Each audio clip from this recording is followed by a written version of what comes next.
वृंदावन बिहारी लाल की जय। राधा रानी की जय श्री गुरुदेव भगवान की जय। श्री राधे राधे। भक्ति प्रश्नोत्तरी कार्यक्रम प्रारंभ किया जा रहा है। आइए हम भक्ति संबंधित प्रश्नों को श्रवण करें। श्री राधे राधे गुरु जी, आपके श्री चरणों में कोटि कोटि दंडवत प्रणाम। उत्तराखंड से हैं गुरु जी। इनका प्रश्न है, मैं श्री कृष्ण को कांता भाव से भजना चाहती हूँ। आपसे सुना है इस भाव में गीत गोविंद पढ़ना अच्छा रहता है। मैं गीत गोविंद पढ़ना चाहती हूँ, लेकिन मुझे समझ नहीं आ रहा है कि किस भाव से उसे पढ़ना चाहिए। वहाँ पर भी कृष्ण अन्य गोपियों को छोड़कर श्री राधा जी के पास ही चले जाते हैं, जिससे मुझे बहुत दुख होता है। ऐसा लगता है कि वह केवल श्री राधा जी के ही हैं, बाकी सब उनके लिए इतना महत्व रखते ही नहीं है। तो गीत गोविंद पढ़ते हुए मैं क्या भाव करूं? क्या गीत गोविंद में जो राधा कृष्ण का मिलन और वियोग दे रखा है, उसे मैं अपने और कृष्ण का मिलन वियोग की भावना से पढ़ना चाहिए कि यह अनुचित होगा? कृपया मार्गदर्शन करें। अनुचित नहीं होगा यदि आपका कांता भाव होगा तो। कांता भाव नहीं होगा तो अनुचित हो जाएगा। और ज़्यादा प्रकट रूप से समझने के लिए मीरा जी का चरित्र सुनिए आप। मीरा जी की चरितावली भक्ति आश्रम आप ये डालेंगे यूट्यूब में तो 51 भाग में मीराबाई का चरित्र आता है। शीर्षक दूसरा है, शीर्षक लिखा है द्वापर की माधवी कलयुग की मीरा, ये शीर्षक है। और 51 भाग में पूरा चरित्र श्रवण करिए। फिर इसके बाद रसोपासना आप श्रवण करिए, रसोपासना भक्ति आश्रम। फिर आपको पर्याप्त सामग्री मिल जाएगी जिसके द्वारा आप कांता भाव में आगे बढ़ते जाएंगे। राधे राधे। इनका दूसरा प्रश्न है, गुरुजी राधा कृष्ण की लीलाएं जिसमें कृष्ण सभी गोपियों की उपेक्षा कर देते हैं और केवल श्री राधा जी से ही प्रेम करते हैं, यह सब पढ़ पढ़ के मन में एक निराशा छा गई है कि शायद कृष्ण प्रीतम रूप से केवल श्री राधा जी से वास्तव में प्रेम करते हैं, मुझसे नहीं करेंगे। यह सोचकर बहुत निराशा मन में आ जाती है और अपने भाव पर ही संदेह होता है। और यह भी लगता है कि कांता भाव की जगह सहचरी भाव होता तो ही अच्छा होता, उसमें युगल उपासना होती जो सब रसिक संत करने को कहते हैं। बहुत पीड़ा होती है यह सोचकर कि मैं शायद जबरदस्ती ही कृष्ण से प्रिया प्रीतम वाले रिश्ते की कामना रखती हूँ। कृपया मार्गदर्शन करें। तो ये तो आपकी पसंद की बात है। आप मीरा जी के कदमों पर चलना चाहती हैं तो कांता भाव पसंद है और उसी में रहिए। और यदि आपको इतना नहीं भाव उत्पन्न हो रहा तो फिर आप जैसे और सखियां हैं उस भाव में रहना चाहिए। राधे राधे। मधु जी हैं एटा से, इनका प्रश्न है, गुरुजी भगवान को जब हम लोग अर्पित करते हैं तो वह भोग हमारे सारे खाने में मिला देते हैं, फिर वह खाना घर के सदस्य को दे देते हैं। तो थाली में कुछ खाना बच जाता है तो वह डस्टबिन में फेंक देते हैं। तो क्या इससे अपराध लगेगा? अगर अपराध है तो फिर क्या उपाय है? आप जिसमें भोग लगा था उसमें बचा हुआ को पूरा पूरा चम्मच से हाथ से साफ करके थोड़ा जल डाल के अच्छी तरह से उस भोग वाले थाल का सब कुछ निकाल करके सामूहिक भोजन में मिलाइए। तो आपको नहीं डालना पड़ेगा डस्टबिन में। और इसके बाद सब लोगों ने प्रसाद पा लिया तो उसको आप डस्टबिन में मत डालिए, उसको ऐसी जगह सार्वजनिक जगह पर रखिए जैसे पत्तल जहाँ डाली जाती है ना, कोई संभव हो जहाँ कुत्ता बंदर ये सब खाते हैं ऐसी जगह। हाँ यदि व्यवस्था ऐसी नहीं हो पा रही है तो फिर उत्तम ये होता है कि उसके अपने अपने पात्र में लोग ले जाए। फेंकने वाली चीज यदि है तो जूठा करके फेंक सकते हैं, बिना जूठा किए नहीं फेंक सकते। जूठा करने के बाद वो प्रसाद शुद्ध रूप से नहीं रहा, आपका जूठा हो गया, तो आप उसको भले फेंकें लेकिन प्रसाद बुद्धि जहाँ तक है वहाँ तक उसको नहीं फेंक सकते। राधे राधे। इनका आखिरी प्रश्न है, गुरुजी हमें गुरु दीक्षा में हरि नाम और तुलसी की माला गुरु के द्वारा प्राप्त हुई है। क्या हम उस तुलसी माला से चलते फिरते हरि नाम कर नाम जप सकते हैं? क्या हम उसी तुलसी माला से दिन में कभी भी हरि नाम कर सकते हैं? बिल्कुल कर सकते हैं। आप मंत्र भी कर सकते हैं, हरि नाम भी कर सकते हैं, बैठकर भी, चलते फिरते, कुर्सी पर बैठकर, लेटकर, हर अवस्था में करना चाहिए। आपने यदि सोच लिया कि नहीं हम बैठेंगे तभी करेंगे, तो बहुत सारा समय बेकार आपका चला जाएगा। तो इसलिए आपको शरीर को, शरीर आपका ऐसा आगे चल करके हम आपके लिए कुछ अमंगल की बात नहीं करें, एक नेचुरल बात करें कि हम सब का शरीर मरने के पहले अब ऐसी अवस्था में पहुंच जाता है कि आसन लगा के बैठ नहीं सकते हैं, कुर्सी पर बैठना पड़ता है या लेटना पड़ता है। तो क्या लेटे लेटे भजन नहीं करें? लेटे लेटे भजन नहीं करोगे तो हानि हो जाएगी, पूरा समय बर्बाद हो जाएगा। जिंदा तो है ना, जब जीवित हैं तो भजन करना ही करना है, चाहे जिस अवस्था में शरीर हो। राधे राधे। इनका आखिरी प्रश्न है, गुरुजी पूजा का जल हम एक बड़े स्टील के बर्तन में भर कर लाते हैं और वह बर्तन गलती से कीचड़ में गिर गया, तो क्या वह बर्तन हम दोबारा पूजा में इस्तेमाल कर सकते हैं या नहीं? या उस बर्तन को हम फेंक देना चाहिए? नहीं नहीं, फेंकने कोई बात नहीं। खूब साबुन से साफ करो, उसके बाद उसमें गर्म पानी डालो, उबालो उसको अच्छी तरह से, फिर इसके बाद आग में सिकाई कर दो, हो गया सब पवित्र। फेंकने की क्या बात है इसमें? हाँ, यदि कहीं मैला में गिरा हो, महादुर्गंधित गंदी जगह पर, तो आप इसको जानवरों के काम में ले सकते हैं, गाय के लिए और जीव जंतुओं के खाने पीने के बर्तन के रूप में, या किसी को आप फ्री में देना चाहें तो फ्री में झुग्गी झोपड़े वाले को, जिसके यहाँ बर्तन की कमी है, उसको दे सकते हैं। उसको फेंकना नहीं चाहिए, उसका उपयोग हो जाए ऐसा करना चाहिए। राधे राधे। रेखा सैनी जी गुरुजी गुरुग्राम से, इनका प्रश्न है, महाराज जी मैं दीक्षा अभी नहीं ली हूँ। महाराज जी मैं राम नाम लिखती हूँ और राम नाम जप करती हूँ।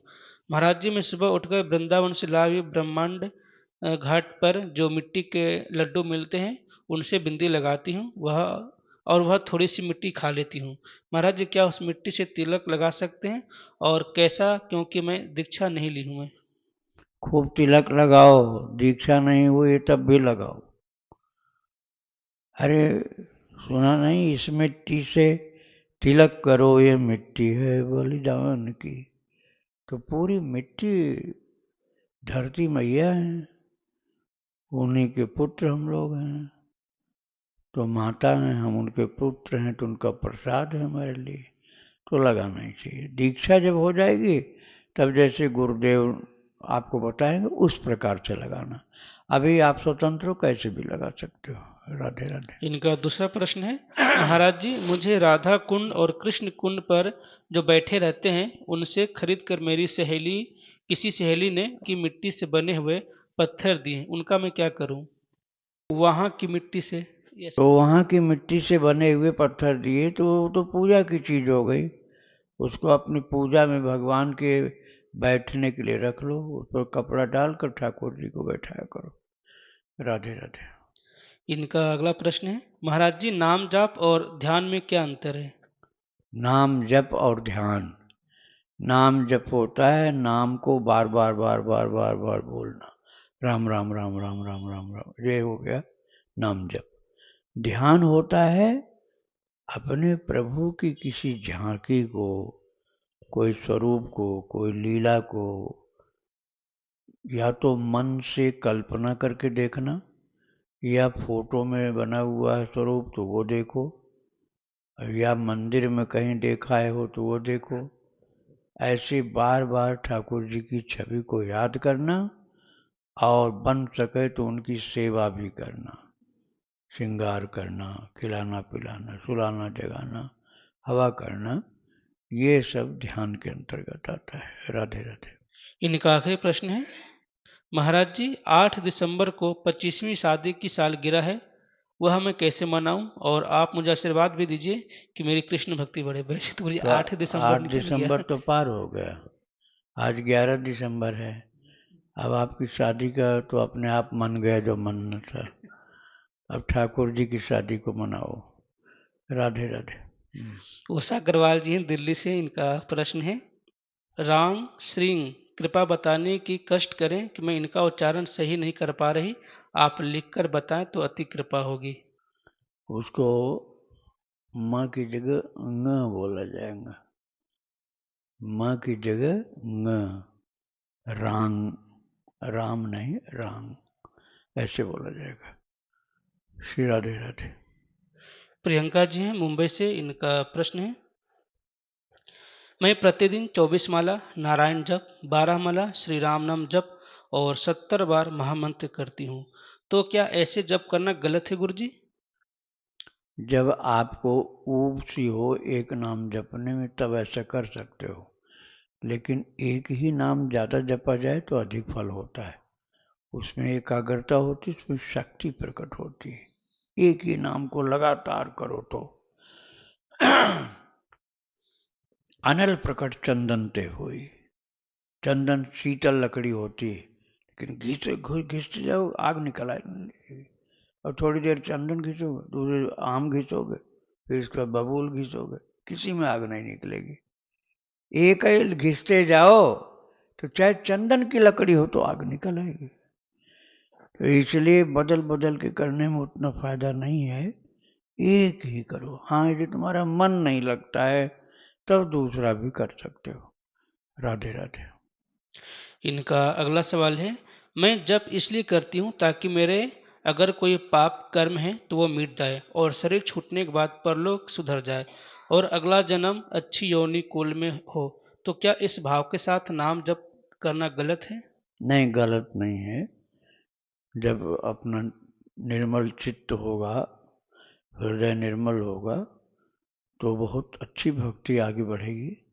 लेकिन यदि इस कामना को भी मिटा सको तो और अच्छा होगा कि प्रभु हम आपको, आपकी प्रसन्नता के लिए जप कर रहे हैं, आप खुश रहो, आप मेरे ऊपर इतना खुश रहो कि आपका हंसता हुआ चेहरा हमें दिखलाई पड़े।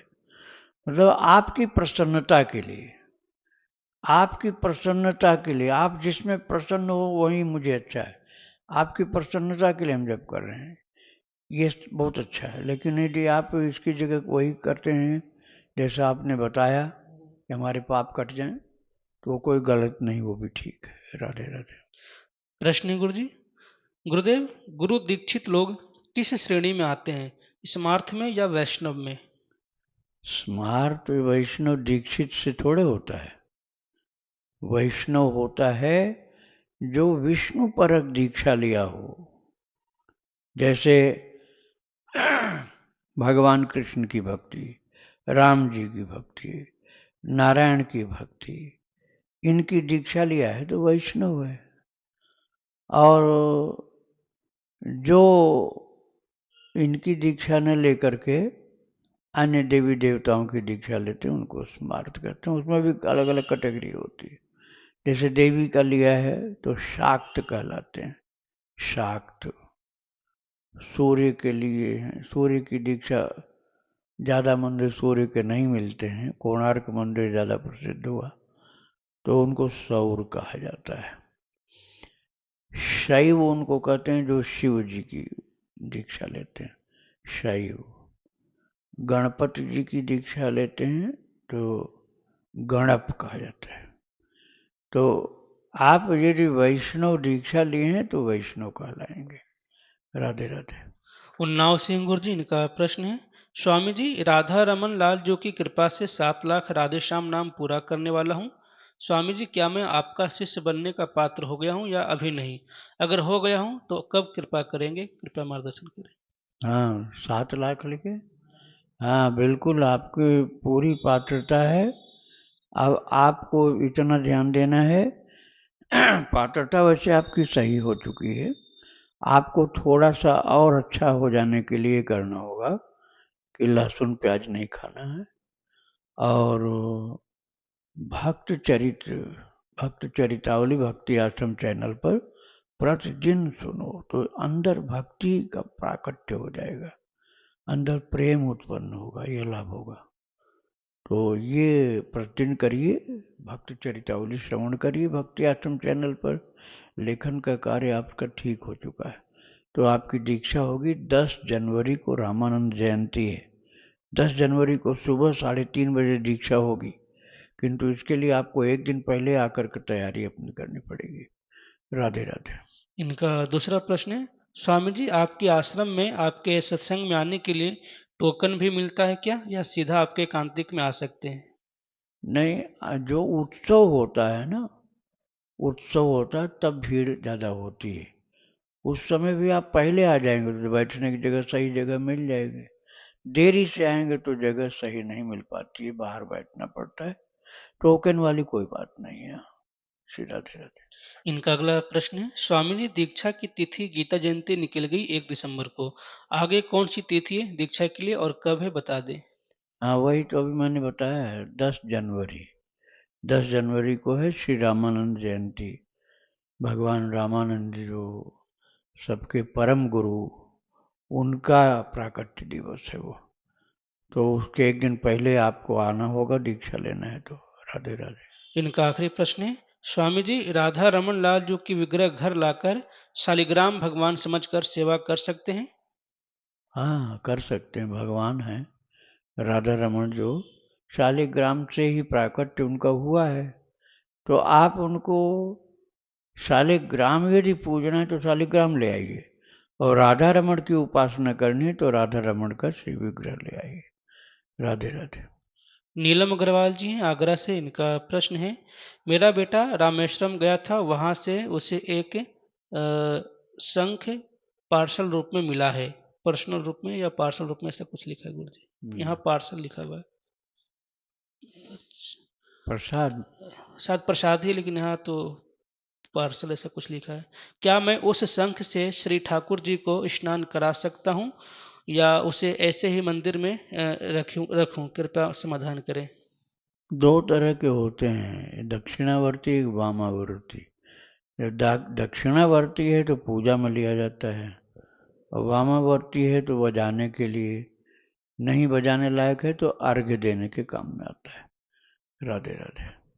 दिल्ली से गुरु जी, इनका प्रश्न है, जीव जीवस्य भोजनम, इसका शाब्दिक अर्थ के साथ साथ मार्मिक, आध्यात्मिक और वास्तविक अर्थ क्या है?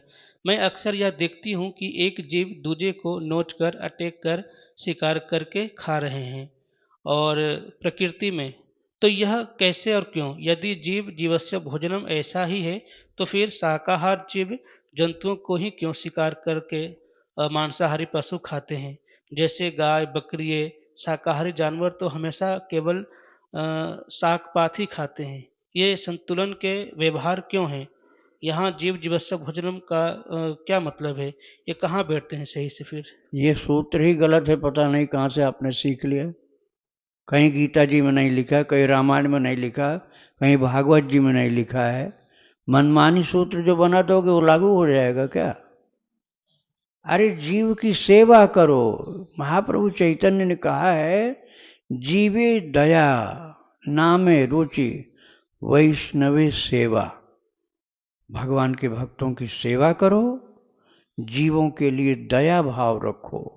थोड़ी सी चोट किसी जीव को लगी तो उसका इलाज कराओ, दवाई कराओ, ये नहीं कि मार के खा जाओ उसको।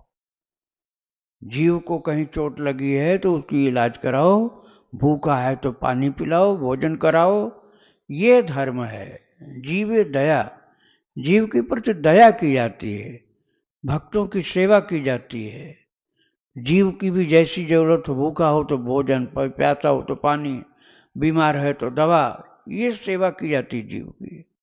और नामे रुचि, और भगवान के नाम को रुचि पूर्वक जप किया जाता है।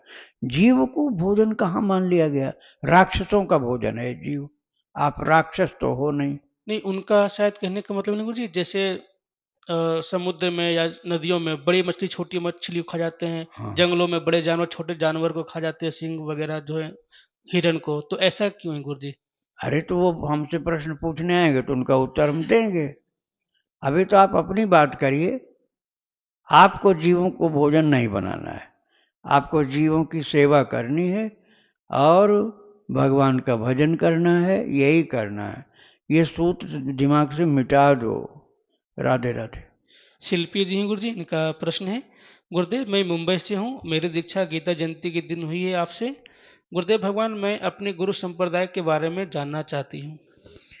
हाँ, संप्रदाय है श्री रामानंदी वैष्णव संप्रदाय।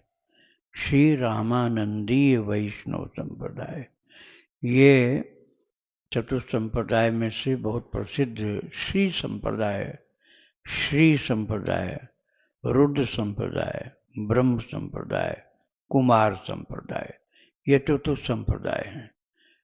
कुमार संप्रदाय अर्थात सनकादि मुनि का संप्रदाय, जैसे निम्बार की।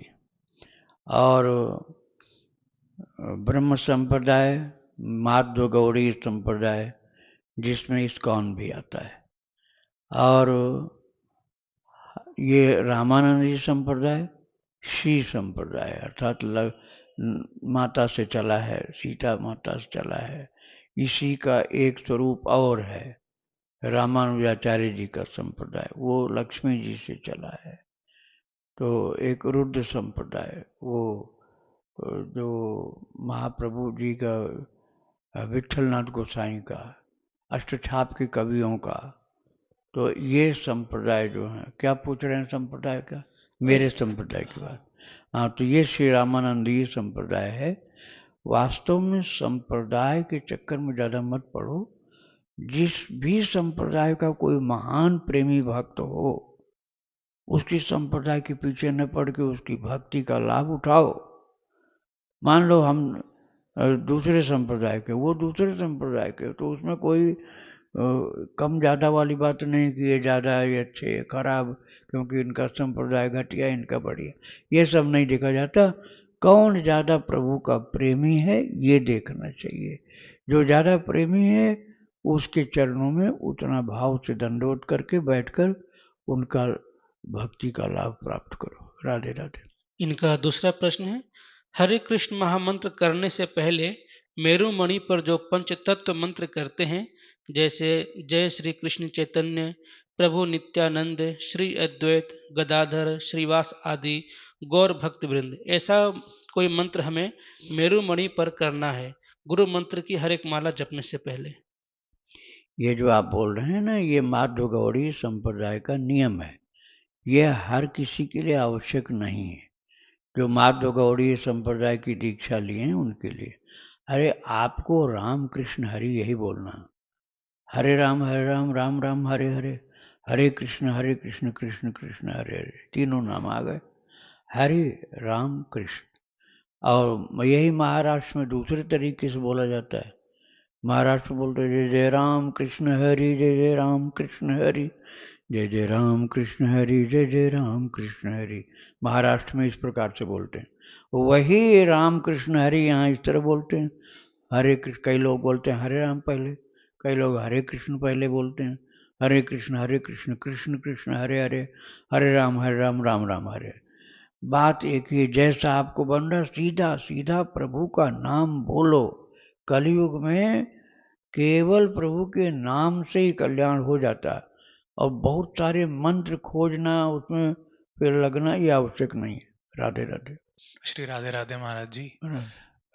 मेरा प्रश्न ये था कि जो भक्ति मार्ग में जो होते हैं, क्या उनको जैसे वेदांत, अद्वैत वेदांत आदि ग्रंथ उन लोगों को पढ़ने चाहिए या नहीं, ईश्वर में अश्रद्धा ना हो या ऐसा?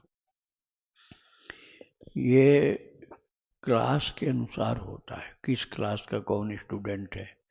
जैसे कोई प्राइमरी क्लास का है, आप उससे कहो कि ना पीएचडी किए बिना हम तुमको घर में घुसने नहीं देंगे, वो कहेगा हम कुछ आता ही नहीं है, तो अभी प्राइमरी पास ही नहीं किया, पीएचडी कहाँ से कर लेगा। तो ऐसे ही ये आवश्यक नहीं कि कौन कौन सी चीज़ आप पढ़ो। आवश्यक केवल एक ही चीज़ है, भगवान से प्रेम होना चाहिए। भगवान से प्रेम होने के लिए भगवान के भक्तों का चरित्र सुनो, भगवान का चरित्र सुनो, और भगवान का नाम जप करो। दीक्षा मिली है तो मंत्र जप करो, नहीं तो हरि नाम जप करो, राम नाम, सीताराम, कृष्ण नाम, ये जप करो। यही है उद्धार का तरीका।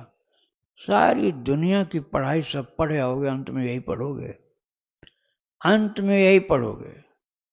पूरा कई जन्म ले लो और कई जन्म में पढ़ते रहो। अनंत शास्त्रम बहुलाश्च विद्या अल्पस्य आयु बहुविघ्नता च यत्सारभूतम तदुपासनीयम हंसो यथा क्षीरमिवाम्बुमध्यात्। अनंत शास्त्रम, अनंत शास्त्र हैं, जिंदगी में कोई पढ़ नहीं पाएगा, इतने हैं। और बहुलाश्च विद्या, अभी तुम संस्कृत पढ़ लो, मान लो संस्कृत ही नहीं पढ़ पाओगे पूरा, फिर पता चलेगा नहीं मराठी वालों के पास कुछ और चीज, वहां के बाद पता चलेगा तमिल में कुछ और चीजें हैं जो यहाँ नहीं मिलती हैं, तमिल पढ़ो। फिर अगले जन्म में कहोगे नहीं मलयालम में बहुत सारी चीजें। अब पढ़ते रहो ऐसे सारी भाषा। अनंत शास्त्रम बहुलाश्च विद्या और अल्पश्च आयु, आयु छोटी है अपने पास।